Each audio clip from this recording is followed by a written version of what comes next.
नज़र के बारे में पूछ रहे हैं। नज़र के गांव में लोग कहते हैं कि कोई भी नई चीज़ लो तो नज़र लगती है।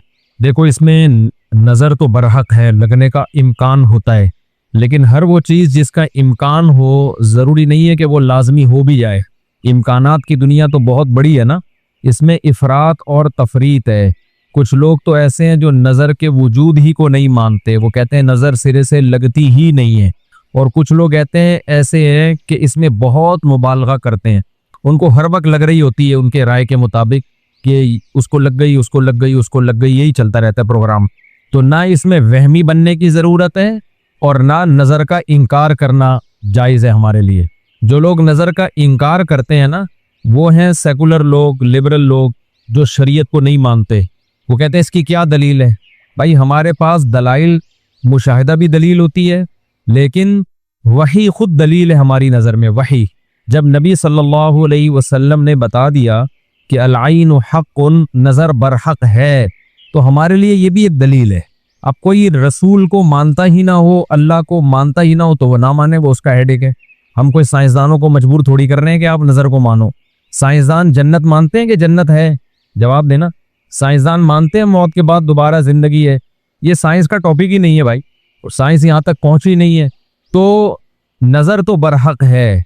कोई भी अच्छी चीज़ हो, कोई भी बहुत हो, तो इसका चांस होता है कि नज़र लग जाए।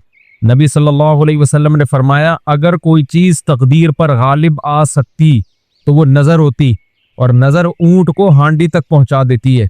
अच्छा वाला ऊंट होता है, नज़र लगी गया। आपने देखा होगा बड़े बड़े ऊंचे कट्टे बैल लोग लेकर आते हैं बकरीद के दिनों में, बाज़ दफ़ा नज़र लगती है, धड़ाम से गिर जाते हैं, बाज़ दफ़ा वैसे ही गिर जाते हैं गुर्बत महंगाई से मुतासिर होके, लेकिन बाज़ दफ़ा नज़र भी लगती है। तो हमारे पास जो नज़र के बरहक होने की दलील है वो रसूलुल्लाह सल्लल्लाहु अलैहि वसल्लम का कौल। इसी वजह से याकूब अलैहिस्सलाम ने जब अपने बेटों को मिस्र भेजा तो खूब लंबे खूबसूरत बेटे थे, तादाद में भी ज़्यादा थे, तो उनसे क्या फरमाया, ला तदखुलू मिन बाबिन वाहिदिन वदखुलू मिन अबवाबिन मुतफर्रिका। ऐ मेरे बेटो, एक दरवाजे से दाखिल ना होना, मुतफर्रिक दरवाज़ों से दाखिल होना, क्योंकि एक ही गेट से जब जाएंगे ना, एक बाप के 11 बेटे इतने खूबसूरत और लंबे लंबे और खूबसूरत जवान, तो लोग बोलेंगे यार कैसा खुशकिस्मत बाप है जिसके 11 बेटे। समझते हो कि नहीं समझते? आजकल तो फैमिली प्लानिंग ने नज़र का चांस ही ख़त्म कर दिया। 2 बच्चे होते हैं वो भी अच्छे नहीं होते। तो यहाँ कुरान से भी हमें, हदीसों से भी पता चलता है कि इम्कान है। लेकिन एक बात याद रखो, दुनिया में ये बहुत इंपॉर्टेंट बात है, काश इसको समझ जाओ, ये तजर्बों का निचोड़ है जो मैं आपके सामने पेश कर रहा हूँ। इम्कानात की बेस पे यकीनी दावे करना ये तमाम गुमराहियों की बुनियाद है। जादू का भी इम्कान होता है, किसी पे जादू हो जाए, हजारों में किसी एक पे, लेकिन रूहानी आमिल के पास जब आप जाओगे, कहेगा आप पे भी जादू, आप पे भी जादू, आप पे भी जादू, आप पे भी जादू। जब आप करोगे ना कि भाई मुझ पे जादू कैसे है, तो कहेगा क्या जादू बरहक नहीं है? समझ में आ रही है बात? डॉक्टर ये बदमाशी कभी नहीं करता। आप डॉक्टर के पास जाओ, आपके गुर्दे में पेन हो रहा है, वो चेक करेगा कि गैस का पेन है या पथरी का पेन है, क्योंकि डॉक्टर उसका इल्म है बाकायदा। वो कभी ये नहीं कहेगा कि पथरी है, बस तुक्का मार दिया, भाई डॉक्टर साहब पथरी का पेन क्यों है, तो वो जवाब में क्या गुर्दों में पथरी होती नहीं है क्या? आप बोलोगे होती तो है, मेरे है या नहीं है मुझे तो ये तो बताओ। हालांकि गुर्दों में पथरी होने का जितना चांस है ना, जितनी परसेंटेज 100 में, जादू की उससे भी कम है। हजारों में किसी एक पे होता है जादू। लेकिन आमिलों के पास जब आप जाओ, यहाँ अल्हम्दुलिल्लाह कुछ आमिल हैं जो मेरे खिलाफ एक फुल प्रोपेगेंडा शुरू किया हुआ। इतनी खुशी होती है मुझे, मैं आपको बता नहीं सकता। जब आमिल मेरे खिलाफ बोलते हैं इतनी खुशी होती है, और मैं कहता हूँ कमबख्तो, तुम्हारे पास जादू, चुड़ैल, जिन, भूत, तुम मेरे खिलाफ बोलते क्यों? नुकसान पहुंचा दो यार तुम। तो इससे इनका कमजोर होना और साबित हो जाता है कि ये इन तिलों में तेल नहीं है। खैर, मैं नजर के मौजू को मुकम्मल करूं, क्योंकि रूहानी आमिलों की बात आती है तो मुझे उनके खिलाफ बोलने में सा खून बढ़ता है मेरा, एकदम जोश में आ जाता हूं। ऐसा लगता है कुछ नहीं भी खाया हो, पावर आ जाती है बॉडी में। इनके खिलाफ बोलने में मजा बहुत आता है। सिर्फ मस्जिद का तकद्दुस है, बाहर आओ तो इस तरह नहीं बोलूंगा। इंग्लिश में भी गालियां दूंगा, पंजाबी में भी, उर्दू में भी। यहाँ बड़े बड़े आमिल हैं जो बड़े पनप रहे हैं, और हमारे बड़े बड़े मौलाना जा जाके ना उनको प्रोमोट कर रहे हैं, बेशर्मों को, उन बेगैरतों को। खैर, फिलहाल इतनी गाली काफी है। तो अच्छा, मैं क्या कह रहा था यार, आमिलों के टॉपिक आता है तो इतनी खुशी होती है जी। नजर की बात कर रहा था मैं। तो नजर में जो है ना लगने का चांस होता है, ये है, लेकिन चांस से फायदा उठा के हर एक को ये कहना कि तुम पे जादू है, तुम पे नजर है, तुम पे ये है, डॉक्टर ये काम नहीं करता। शुगर का चांस होता है आपको कि शुगर है, लेकिन ये तो नहीं कि डॉक्टर जब तक कंप्लीटली तहकीक ना कर ले, डॉक्टर नहीं कहेगा तुम्हें शुगर है, तुम्हारे गुर्दों में पथरी है, तुम्हारे पेट में ये मसला है। हालांकि इम्कानात तो होते हैं, लेकिन आप ये जो ड्रामेबाज लोग हैं ना, रूहानी आमिल, इनके पास जाओगे नजर ही लगी हुई है आपको। लाजमी क्या लगी है? क्योंकि जब किसी के पास कोई फन नहीं होता, इल्म नहीं होता, तो वो सब कुछ जानता है। फिर समझ रहे, डॉक्टर के पास इल्म होता है किडनी का, लिहाजा तहकीक करेगा, 100 में 2 को कह देगा तेरे गुर्दे खराब हैं। आमिलों के पास चूंकि जिन चुड़ैल भूत का इल्म होता ही नहीं है, लिहाजा हर एक पर जिन भी है, चुड़ैल भी है, और भूत भी है, और नजर भी है, और मुवक्किल भी हैं, और हमजाद भी हैं, और पता नहीं क्या क्या है, ड्रामेबाजी। समझते हो? जब इनको बोलो कि क्या दलील है, तो भाई इम्कानात की दुनिया में इम्कान कि फलाने पे लग गई थी, फला पे लग गई थी, तो खूब समझ लो इम्कानात की बेस पे ये कहना कि अभी देखो एक मौलाना साहब का क्लिप आया, उन्होंने कहा कि नबी सल्लल्लाहु अलैहि वसल्लम ने फरमाया कि हर बीमारी की दवा अल्लाह ने रखी है दुनिया में, ये सही हदीस है। फिर उन्होंने एक दवा बताई कि ये शुगर की बेहतरीन दवा है। भाई आप डॉक्टर हो, आप साइंटिस्ट हो, कह रहे मैंने ये कहीं से निकाली है। डॉक्टर कह रहे हैं शुगर एक स्टेज पे पहुंचने के बाद ला इलाज है, यही कहते हैं ना डॉक्टर। भाई शुगर एक स्टेज पे पहुंच जाए तो वो क्या हो जाती है, अब ठीक नहीं हो सकती, कंट्रोल करनी पड़ेगी, लबलबा ठीक नहीं होगा आपका। लेकिन उन्होंने कहा कि देखो हर बीमारी की अल्लाह ने शिफा पैदा की है, तो ये मेडिसिन, ये कोई देसी नुस्खा है, ये शुगर ठीक कर देगा। अब दलील क्या दे रहे हैं? हर बीमारी की अल्लाह ने दवा पैदा की, यकीनन की है, लेकिन क्या वो आपको मालूम है? क्या वो दवा ये है जो आप पेश कर रहे हैं? इसकी क्या दलील है? भाई बहुत सारी दवाएं लोगों को मालूम नहीं है। तो अब ये समझे कि 2 इंतहाई में जल्दी से कंप्लीट करूं इस मौजू को, कि नजर लगने का चांस होता है, लेकिन ये नहीं है कि जो भी कोई अच्छी चीज होगी, कुछ भी हो जाए, उसको नजर ही लगी है। तो ये वहम की दुनिया से बाहर निकलना चाहिए। जो सेकुलर लिबरल लोग हैं, जो नजर का बिल्कुल इनकार करते हैं, वो कहते हैं फला फला पे क्यों नजर नहीं लगी, वो इतने हैंडसम, इतने खूबसूरत लोग हैं, फला की आवाज इतनी अच्छी, उन पे नजर क्यों नहीं लगी। तो अब उसूल समझे, नजर लगने के लिए उलमा ने कायदा ज़ाब्ता बयान किया है कि जो चीजें मशहूर होती है ना, उनको अक्सर नजर नहीं लगती। नजर हमेशा अचंभे की चीज को, अचानक, जैसे मैं लोगों से कहता हूं भाई आप इंतहाई गरीब थे, साइकिल भी नहीं थी आपके पास, अचानक आपके पास बहुत ज्यादा पैसा आ गया, और इलाका भी वही है, रहते उसी गरीबों के महल्ले में हो, गंदे नाले पे रहते हो, साइकिल पे थे, अचानक लैंड क्रूजर आ गई आपके पास। ये जो अचानक वाला काम हुआ है ना, इसमें नजर लगने का चांस होता है। समझ में आ रही है बात? अब देखो याकूब अलैहिस्सलाम के बेटे मिस्र में उनके साथ ही रहते थे, सॉरी मिस्र में नहीं, शाम में साथ रहते थे। वहां याकूब अलैहिस्सलाम ने नजर से बचने का ये वाला एहतमाम हमारे इल्म में नहीं है कि बच्चों को कहो दरवाजे से अलग अलग जाया करो, एक ही दरवाजे से। लेकिन जब मिस्र जा रहे हैं ना, अजनबी जगह है, वो लोग याकूब अलैहिस्सलाम के बेटों से मानूस नहीं है।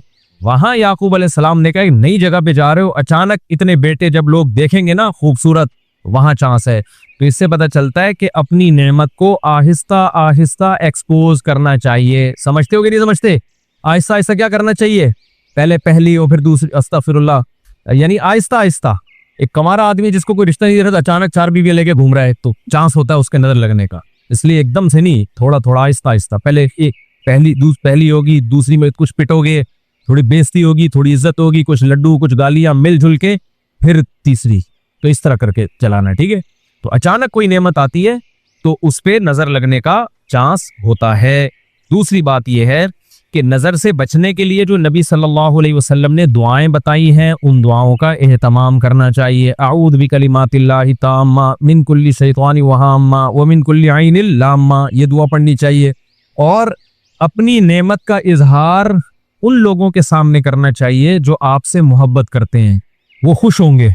बाज दफा इंसान दूसरे से मोहब्बत के दावे करता है, लेकिन जेलिस हो जाता है वो। जब आप उसको बताते हैं ना मेरे पास इतना पैसा, मेरी अर्निंग इतनी हो गई, तो वो अंदर अंदर से जल रहा होता है। तो हासिद की नजर लगने का चांस ज्यादा होता है। समझते हो? तो अपनी नेमत हर एक के सामने नहीं बयान करनी चाहिए। बाज दफा अपनी नजर भी लगती है इंसान को, तो खुद पसंदी में और जब में मुब्तला नहीं होना चाहिए। जब भी कोई नेमत हो, आदमी क्या कहे, अल्लाह की देन है भाई, मेरा कमाल नहीं है, किसकी देन है ये? अल्लाह की देन है। तो इन चीज़ों के एहतमाम से नज़र का चांस कम हो जाता है।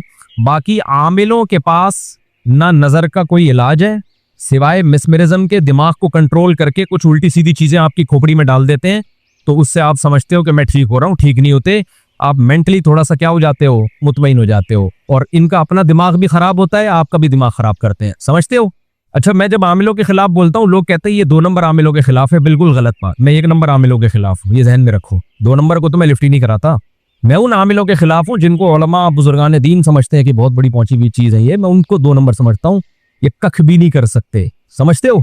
कि कुछ भी नहीं कर सकते, चाहे अमेरिका में हो, चाहे जापान में हो, चाहे पाकिस्तान में हो, चाहे कराची में हो, चाहे पंजाब में हो, सब एक जैसे हैं ये। तो इसलिए अपने आप को बचाओ इन फजूल लोगों से। अच्छा भाई, हजरत मोहम्मद सल्लल्लाहु अलैहि वसल्लम पर जादू के असरात से मुताल्लिक अहले सुन्नत का क्या अकीदा है?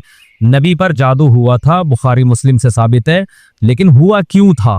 आप कहेंगे ना, एक तरफ तो आप कह रहे हैं जादू इतने आसान नहीं है, हजारों में किसी एक पे, तो पैगंबर पे हो गया।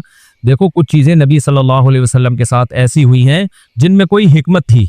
यहूदी आपको जादूगर कहते थे, जादूगर जादूगर। अल्लाह ने थोड़ा सा असर होने दिया ताकि यहूदियों को इल्जाम लगाने का मौका ना मिले।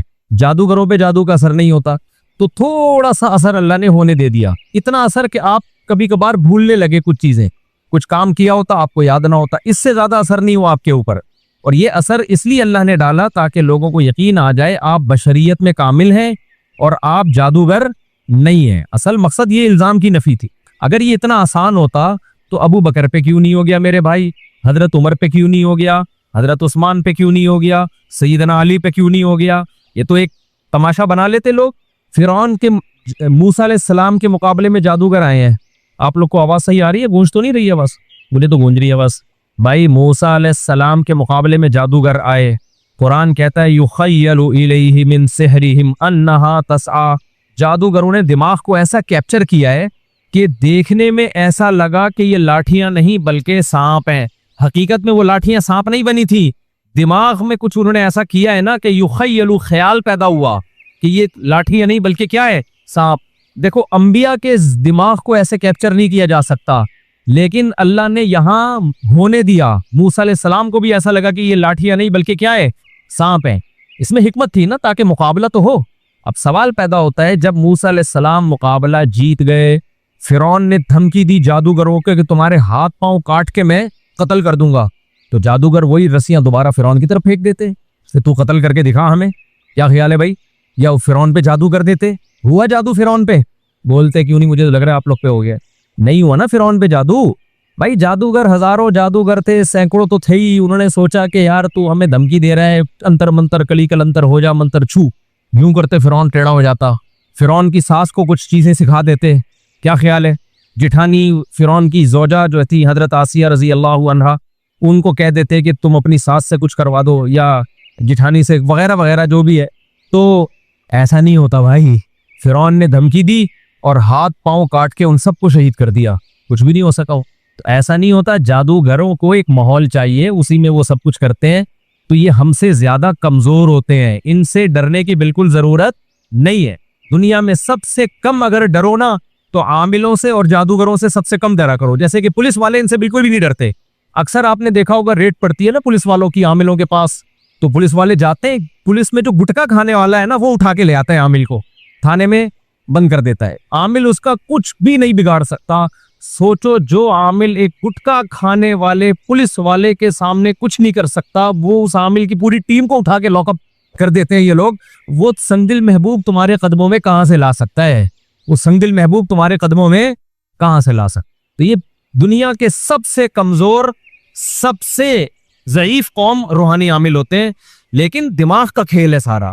तो लोग इनसे डर रहे होते हैं। नहीं डरो तो आप ताकतवर हो, समझते हो? आज मुझे ऐसा लग रहा है ग्लूकोज की 3 बोतलें चढ़ा ली मैंने। और आमिलों के खिलाफ बोलता हूँ इतनी, क्योंकि आमिल मेरे खिलाफ बहुत सरगर्म हो गए हैं आजकल। अभी उलमा के एक वफद गया किसी आमिल के पास, वो वफद पहले मेरे पास आया, गपशप हुई, बैठे, मैंने उनको रात को खाने की दावत दी। उन्होंने किसी से मिलने जा रहे थे, मुझे नहीं पता किसी आमिल के पास गए। उस आमिल ने मेरे खिलाफ इतना बोला कि उन्होंने मेरी दावत ही कैंसिल कर दी कि यार ये मुफ्ती साहब तो 2 नंबर है माज़अल्लाह। उन्होंने अपनी तरफ से उस आमिल की बातों में आके, तो जब उन्होंने किसी ने मुझे बताया, मैंने कहा अच्छा है, अल्लाह ने तुम्हारी किस्मत में ये आमिल रखे हुए हैं तुम जैसे फजूल लोगों से अल्लाह ने मुझे निजात दे दी, ताकि मेरा खाना तमीज वाले अक्लमंद लोग खाएं। जो आमिलों से मुतासिर हो तो उस बेचारे का मेंटल लेवल क्या होगा आप सोचो। मैंने कहा हमें ऐसे मौलवियों की बिल्कुल भी जरूरत नहीं है, जिनका मेंटल लेवल ये है कि चुड़ैल भूत भगाने वालों से मुतासिर होके आते हैं। ये तो मेंटल लेवल है आपका, दलाइल से के बजाय इन लोगों से मुतासिर होते हैं। अच्छा भाई मुफ्ती साहब, हम 6 भाई हैं, हमारा एक प्लॉट है 5 मरले का, वो हमारी वालदा के नाम है जो कि इंतकाल कर चुकी हैं। इस प्लॉट में बहन भाइयों के दरमियान हिस्सा क्या होगा? वालदा का प्लॉट था तो 6 बहन भाई हैं। अबे बहनें कितनी? अच्छा 6 बहन भाई हैं, तो मुझे क्या पता भाई कितने बहनें कितनी है। भाई का हिस्सा दुगना होता है ना बहन की निस्बत।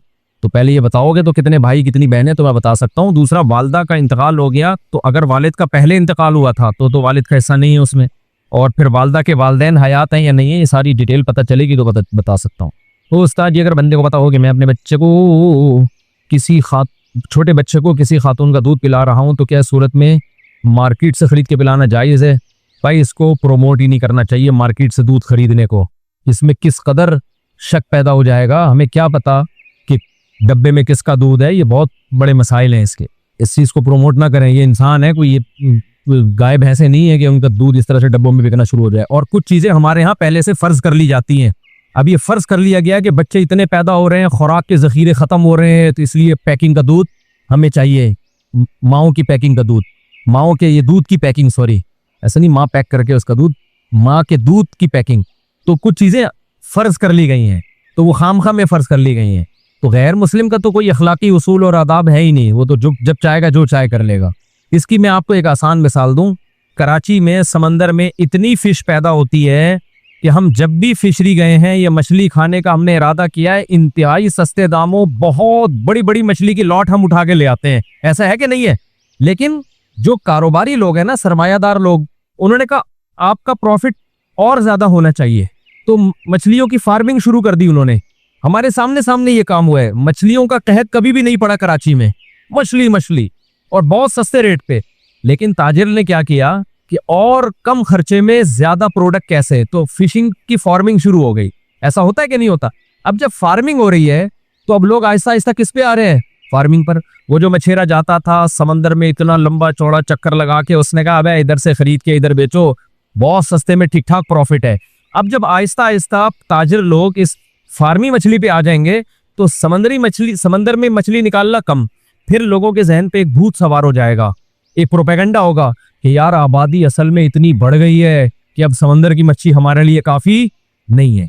तो कुछ चीजें ऐसी हैं जो हम पहले खुद ब खुद फर्ज करते हैं, उन फर्जी चीजों की बेस पे हम काम शुरू करते हैं, फिर हम उस पर डिपेंड करना शुरू कर देते हैं।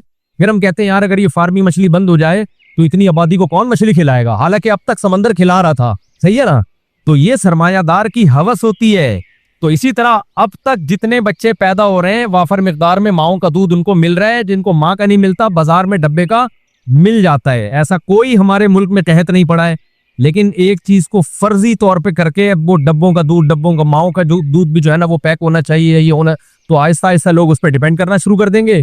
तो नतीजा यही निकलेगा कि लोग कहेंगे यार देखो अगर इतनी आबादी है, अगर ये ना होता, भाई आबादी जो होती है ना, बच्चे एकदम आसमान से थोड़ी गिरते हैं, माँ जनती है ना बच्चे को। तो कुदरत ने एक सिस्टम लगाया हुआ है कि जब भी बच्चा पैदा होगा माँ की छातियों में दूध पैदा होगा। 100 में कोई 1-2 है जिनके नहीं होता, तो 1-2 के तो फिर दाई पिला दे उनको, बीसियों उनके और ऑल्टरनेट मौजूद हैं।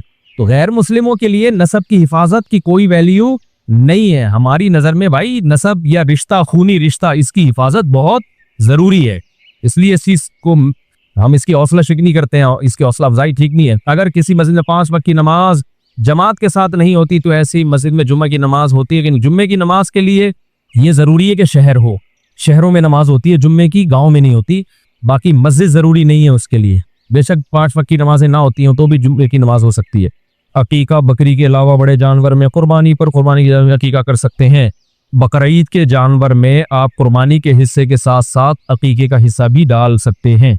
क्या गैर मुस्लिम भी अभी लिखी है लोगों ने सवाल, ये इतनी जल्दी क्या गैर मुस्लिम दीनी किताब में पढ़ना ठीक है? इनके माबूद जिनको पूछते हैं गलत साबित करने के लिए कोई तहकीक करने की नीयत से पढ़े तो ठीक है, नॉर्मली जायज़ नहीं है। नबी सल्लल्लाहु अलैहि वसल्लम ने हजरत उमर को तौरात पढ़ने से मना किया था।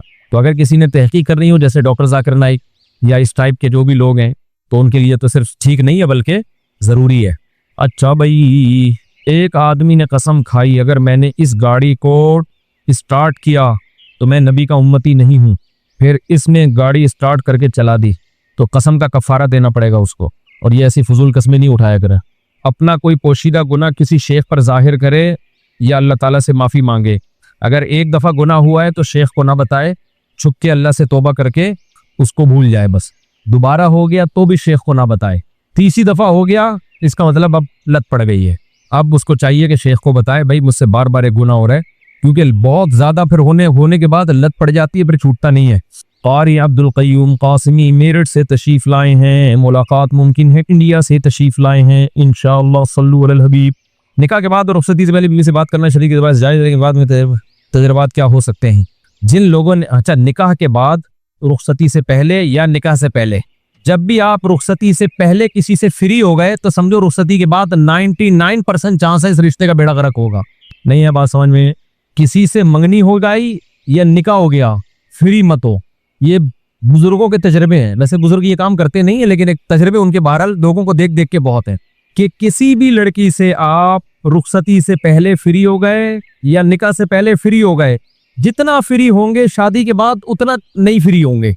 ये रिश्ता टूटने का चांस उतना ज्यादा बढ़ जाएगा। इसलिए रुखसती के बाद ही फ्री हुआ करो बेगम से। और सुनाओ क्या हाल है बेगम, सब सेट चल रहा है मार्केट में? ये सब रुखसती के बाद, उससे पहले नहीं हो। कुलियत शरिया का फ्लोर आपकी कदम बोसी के लिए मुंतजिर है, लेकिन आप नहीं आ रहे। खुसूसन कुलिया का घंटा है भाई, इंशाल्लाह आएंगे। हसद और बुग़्ज़ से कैसे बचे, इसमें क्या फ़र्क है? हसद और बुग़्ज़ आप ये इंसान में होता है, बुग़्ज़ भी पैदा हो जाता है किसी से, ज़ाती नफ़रत और हसद भी। तो हसद का इलाज तो ये है, ये सोचना चाहिए भाई मेरे जलने से इसका होगा कुछ भी नहीं, मैं ही जल जल के काला हो जाऊंगा, इसका कोई नुकसान नहीं है। नंबर 2, अल्लाह की तकदीर। जो आदमी किसी की नेमत को देख के हसद करता है, इसका मतलब वो अल्लाह की तकदीर पे एतराज़।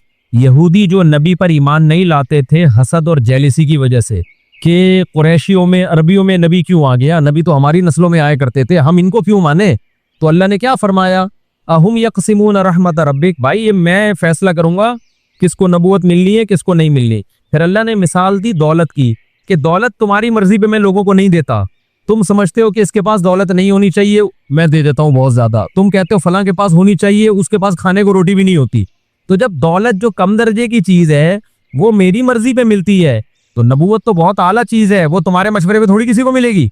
तो जिस आदमी को किसी में नेमत देख के जलन पैदा होती है, वो असल में एतराज किस पे कर रहा होता है? अल्लाह पे, कि अल्लाह मुझसे मशवरा ले लेना चाहिए था माज़अल्लाह कि इसको ये नेमत मिलनी चाहिए कि नहीं। तो जिसको जो नेमत मिल गई, शोहरत है, खूबसूरती है, दौलत है, इल्म है, इज्जत है, कुछ भी है, तो आप बोलो भाई किसकी देन है? अल्लाह की देन। ये कितनी बातें हो गई? 2 बातें। तीसरी बात ये सोच लेना चाहिए भाई ये इज्जत है, दौलत है, शोहरत है आरजी। अब देखो आप चड्डी बनियान में घूम रहे थे, धोती बनियान में, आपके दोस्त 3 पीस सूट और टाई में घूम रहा है, बड़ा जबरदस्त, आपको थोड़ी देर के लिए हसद होगा यार ये क्या है। लेकिन अगर पता चल जाए कि ये गफ्फार भाई ने इसको थोड़ी देर के लिए पहनने के लिए दिए, थोड़ी देर में गफ्फार भाई इससे सूट भी ले लेंगे, टाई भी ले लेंगे, पैंट भी ले लेंगे, और वही धोती बनियान में ही घूमेगा, अब हसद होगा आपको? नहीं होगा ना। अबे भीख में मिली हुई है, थोड़ी देर के लिए किसी ने दिया हुआ है।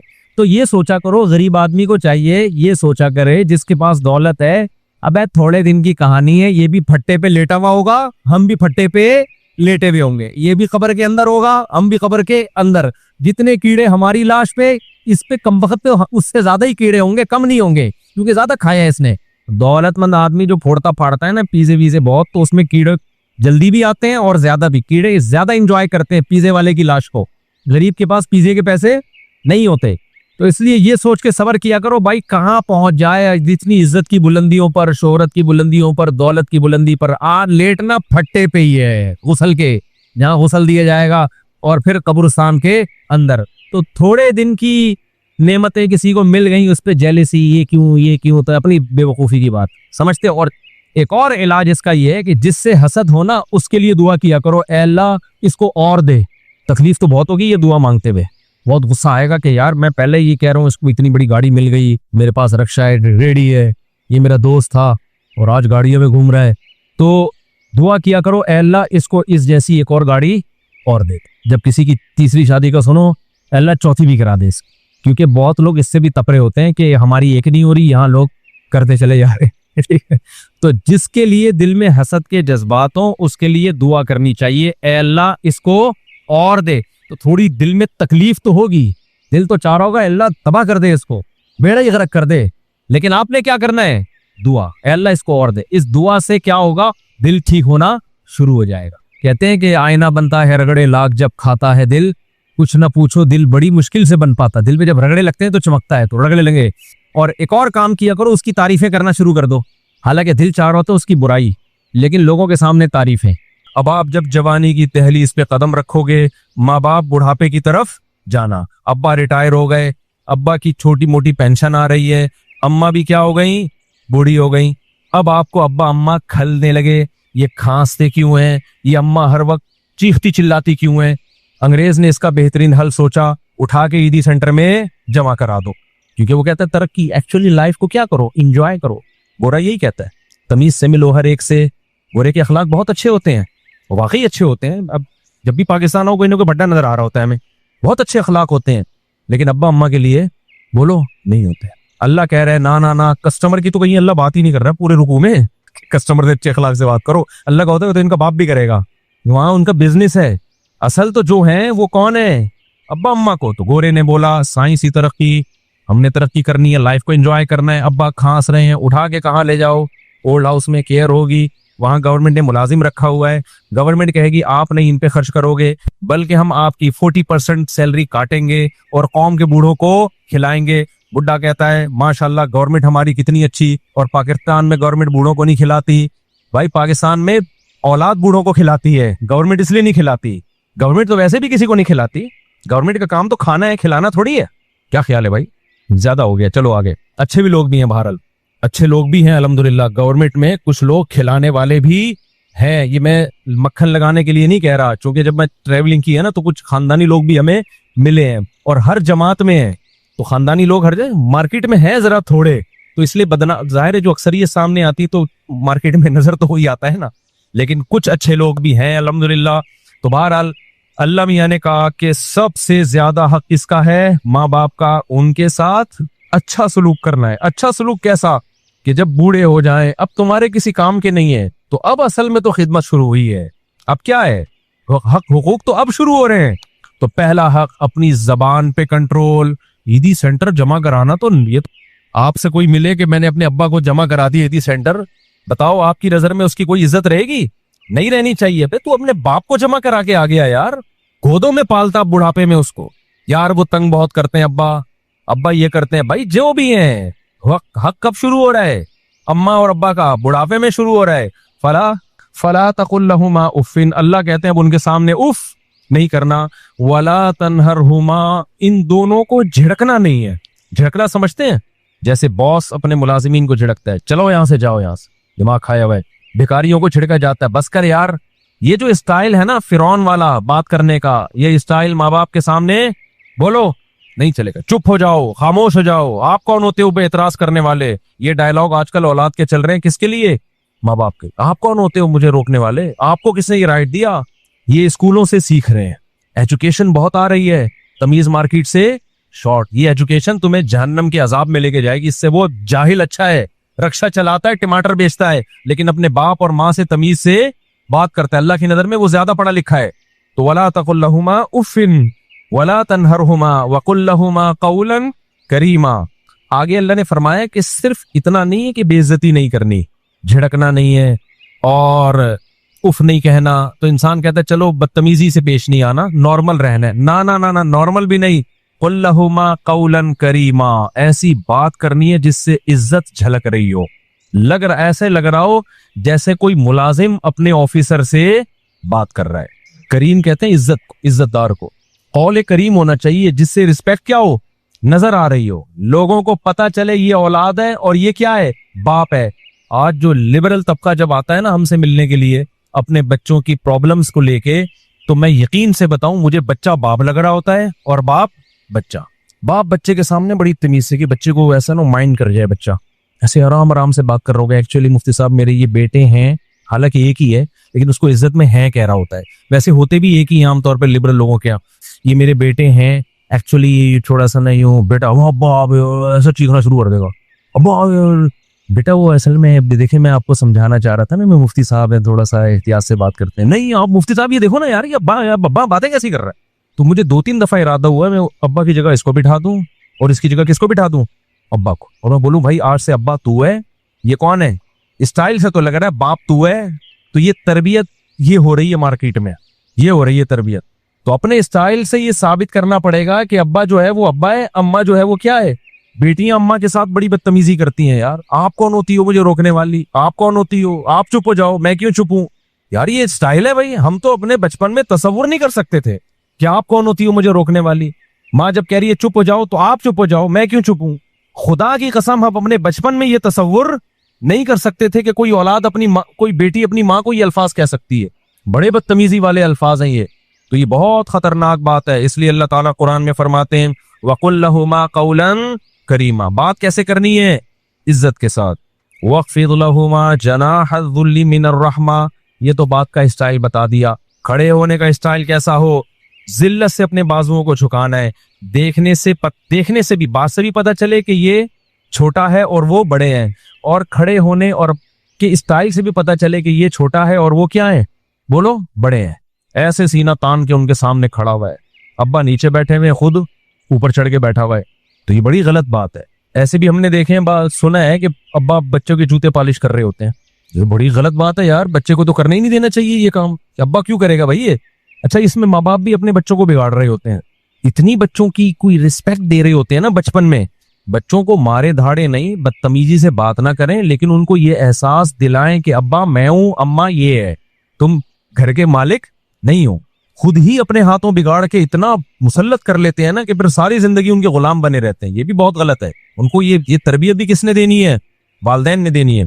और एक अहम बात यह भी है कि देखो, माँ बाप के लिए औलाद पे जुल्म बहरहाल जायज नहीं है कि अपने इख्तियारात का नाजायज फायदा उठाएं। बाज दफा माँ बाप औलाद को बिला वजह टॉर्चर करते हैं, तंज करते हैं, ताने देते हैं, दूसरों के सामने उसकी बुराई करते हैं। तो मैं उन माँ बाप की हौसला अफजाई नहीं कर रहा, वो खुद अपने हाथों अपनी औलाद को बिगाड़ते हैं। जहां अल्लाह ने औलाद पर इतने सारे माँ बाप के हुकूक रखे, वहां माँ बाप की एक बड़ी जिम्मेदारी है कि अपनी औलाद को लोगों के सामने रुसवा मत करे।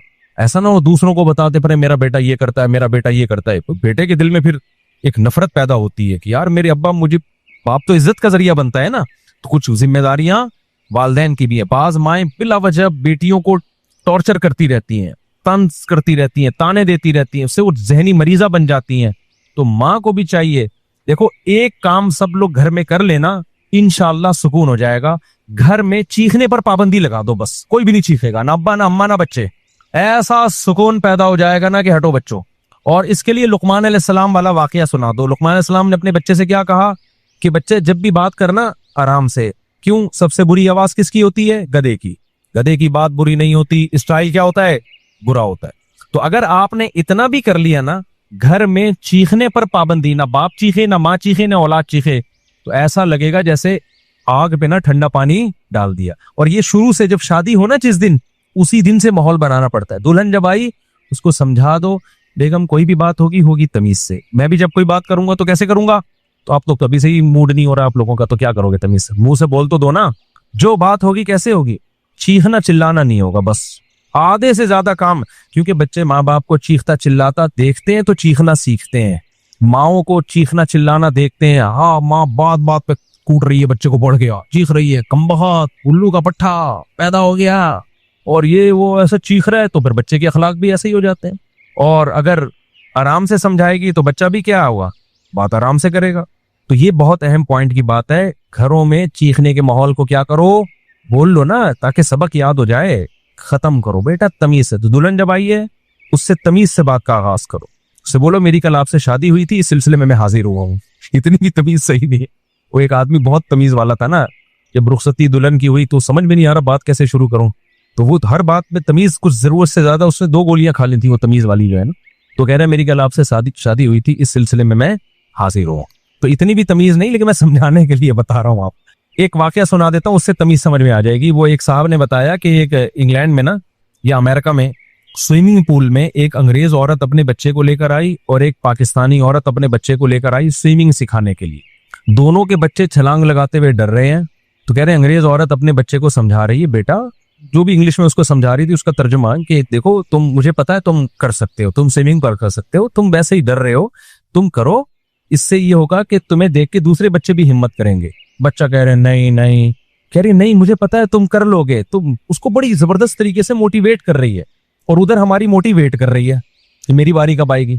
हमारी वाली जो ब्राउन थी वो क्या कहती है, उन साहब ने, वो मौलवी साहब थे, मुझे किस्सा सुना रहे थे, कहने वो कह रही लगाना छलांग। बच्चा कह रहा है नहीं, बेगैरत, $50 पता नहीं $100 जाया करवा दिए मेरे। उस वक्त तो बड़ा चीख रहा था अम्मी स्विमिंग करा दो, उल्लू के पट्टे, लगाना छलांग कमीना। और वो फिर बस वो वहां मारने पर तो पाबंदी है, वरना यहां होता तो तबीयत से उसका कबाब बन जाता बच्चे का पिट पिट के ना। लेकिन जबान से जितने ताने दे सकती थी ना बेगैरत, वहां तो शोर मचाया हुआ था, पैसे जाया करवा दिए। कह रहे मैं देख रहा हूँ यार ये गोरी है, ये अपने बच्चे से कैसे बात कर रही है, और हमारी देसी जो है, तो वो जो स्टाइल था ना गोरी का, वो कुरान और सुन्नत के मुताबिक था।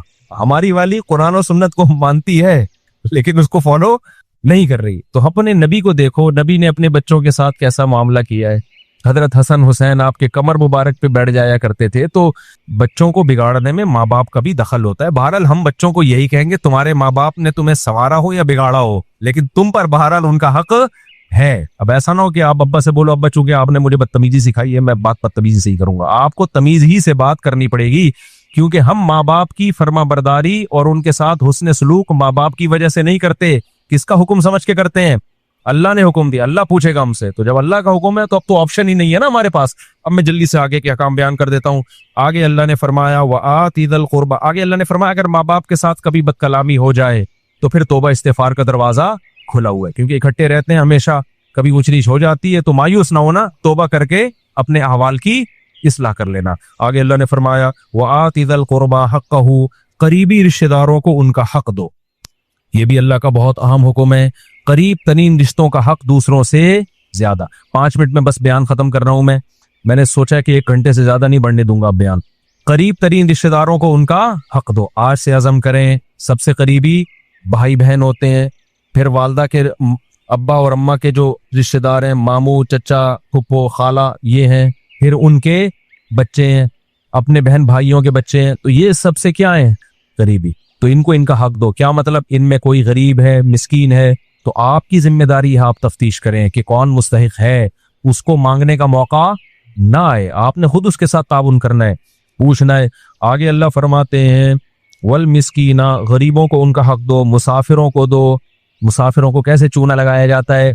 कोई मुसाफिर आ जाए ना टैक्सी वाले के पास, टैक्सी वाले को पता चल जाए कि ये मुसाफिर है, टैक्सी वाला उसको 10 के 4 गुना रेट बता रहा होता है। उसको पता है इसको यहाँ के रेट पता ही नहीं है।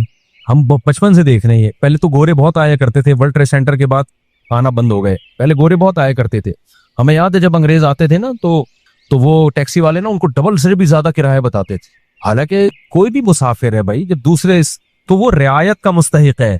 लाहौर में हम जाते थे तो टैक्सी वाले को पता चल जाता था हमारी उर्दू से ये कहाँ से आया है, कराची। टैक्सी वाला चूना लगाता था, हम कहते थे भाई वहां जाना है, गली के 7 तवाफ करता था वो गली में, हमें पता ही, हम समझ नई गली आ रही है, उसी गली में घुमाया जा रहा है।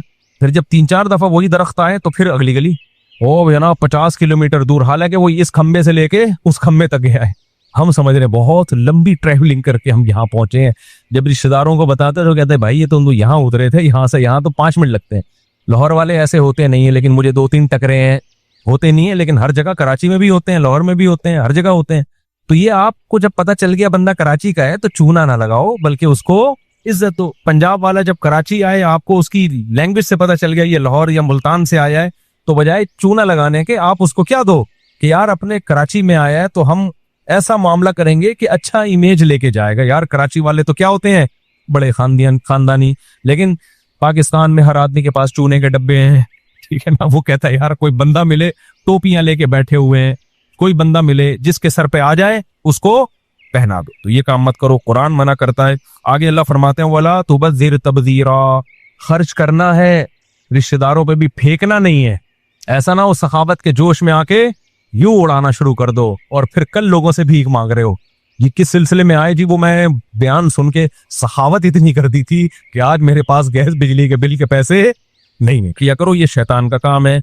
आगे अल्लाह फरमाते हैं व इम्मा तुरिदन अन्हुम इब्तिगा रहमतिन मिर रब्बिक, बाज दफा कोई रिश्तेदार, कोई गरीब मिस्कीन तुम्हारे पास आता है उस वक्त तुम्हारे पास पैसे नहीं है, वो हो मुस्तहिक, वो पेशावर भिखारी की बात नहीं हो रही, खूब समझ लो। उस वक्त पैसे नहीं है, लेकिन तुम्हें पता है बाद में पैसे आ जाएंगे, तो उससे नरम बात कह दो कि भाई अभी नहीं है, लेकिन मुझे अल्लाह से उम्मीद है कल इंतजाम हो जाएगा, तो कल मैं तुम्हें दे दूंगा। देखो कैसे अल्लाह कहां कहां तक समझा रहे हैं। आगे अल्लाह ने फरमाया, ना अपने हाथ को गर्दन से बांधो, कंजूस बन के जिंदगी गुजारो कि जी वो अलमारी से रोटी लगा लगा के, बहुत पुराना लतीफा हो गया। एक कंजूस आदमी को बच्चे कहते थे, अब्बा देसी घी लेकर आ, देसी घी लेकर आ। अब्बा कंजूस, उसने कहा महंगा है। बहरहाल एक दिन अब्बा घी का डब्बा ले आए। जब भी कोई ऑयल या घी का डब्बा होता है बाहर भी चिकनाहट होती है, तो अब्बा ने कहा बेटा घी के डब्बे से लगा लगा के खाओ, जब तक बाहर मुकम्मल खत्म ना हो जाए ना डब्बा नहीं खुलेगा। वो बच्चे बेचारे सुबह नाश्ते में ना डब्बे को चाट रहे हैं। अब इसको सफर पे जाना था, तो ये डब्बा अलमारी में बंद करके चला गया कि कम बखत खोल ना ले। ये कई दिनों के बाद वापस आया तो बच्चे से पूछा कि बच्चों तुमने घी का डब्बा खोला तो नहीं? नहीं अब्बा हमने नहीं खोला। बेटा फिर नाश्ता कैसे करते थे? अब्बा अलमारी से रोटी लगा लगा के खाते थे। वो भी कंजूस के बच्चे थे ना। अब्बा अलमारी से रोटी लगा लगा के खाते थे। उसने रख के एक थप्पड़ लगाया। बगैर तो कुछ दिन घी के बगैर सबर नहीं हो सकता था। ये क्या है? हाथ गले से बांध लेना। ला तजअल यदका मगलूलतन इला उनुक़िक, अपने हाथों को गर्दन से मत बांध। दिया अल्लाह ने, उड़ाओ यार, खर्च करो, लेकिन वला तबसुतहा कुल्लल बस्त, ऐसे हाथ भी ना फैला दो। ऐसा ना हो कि अपनी चादर से ज्यादा पांव फैलाना शुरू कर दिए, जैसे शादियों में लोग उड़ा रहे होते हैं ना। एक होली में मैं ऐसा पैसा उड़ाया, फिर मुझे आके कह रहे होते हैं आप दूसरी शादी की बात करते हो, खर्चा एक में इतना हो जाता है। भाई तुमने जिस स्टाइल में वलीमा किया, इसमें थोड़ी, इसमें तो एक भी नहीं होती। जो जिस तरह के खर्चे कर रहे हो, ऐसे उड़ा रहे होते हैं जरा जरा सी तकरीबात पर, उसके बाद कुछ है ही नहीं। अच्छा ये खूब समझ लो, हर आदमी अपनी हैसियत के मुताबिक खर्च करेगा।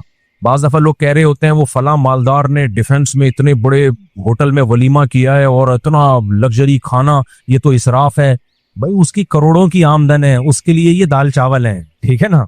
तो ये जो इसराफ की डेफिनेशन है ना, ये हर एक के हक में मुख्तलिफ है। जिनको ज्यादा दिया उनके लिए ये कुछ भी नहीं है, जिनको कम दिया उनके लिए तो दो देगे भी हो सकता है बहुत हो। तो इसराफ में कभी किसी को देख के कि इतना जबरदस्त इसने इंतजाम कैसे कर लिया, तो वो उस पर आप नहीं हुक्म लगा सकते। उसकी हर आदमी अपनी आमदन के हिसाब से खर्च करता है, और करना भी चाहिए।